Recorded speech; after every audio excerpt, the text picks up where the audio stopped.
Yan sila oh. Umaakyat na sa puno yung aking anak. Aba, para ka ng matching hawig dyan. Yan, nangunguna-nguna na yung ama. Yan po mga mamshi. Umaakyat sila sa puno para hanapin yung pugad daw ng ibon. Yan. Ito na po yung surroundings namin. Hindi pa kami nakakapaglinis ng maayos. Dami pang kalat kasi ulan init dito eh. Yan, pero nakapagsimula na po ako magtanim. Ayan, nakasako. Yung mga nakasakong yan po ay mga tanim na bago. Haha. Tapos yung ilang manok namin dyan, krukya. Kruk, tik, tik, tik, tik, tik. Ayan. Yung maliit kong manok, oh. Yun, yung mga inahin namin. Yun. Yan po, ito po yung aming surrounding. Yan, surrounding puro tubal. Ay, puro sinampay.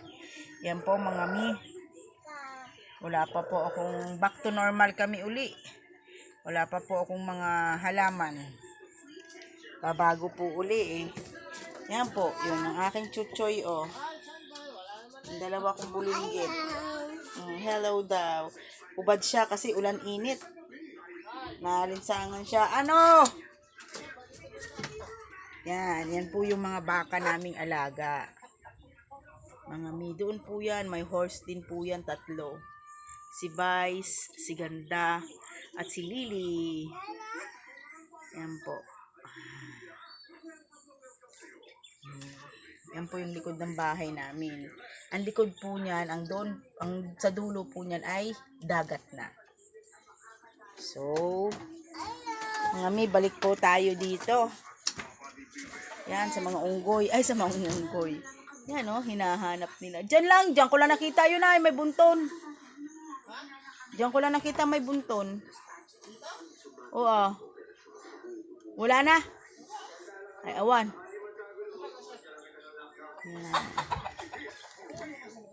Grabe yung dinatna namin dito, oh. Isang bundok na puro damo. Ah, hindi pala siya damo. Damo, yung laglag na dahon ng mangga. Yan.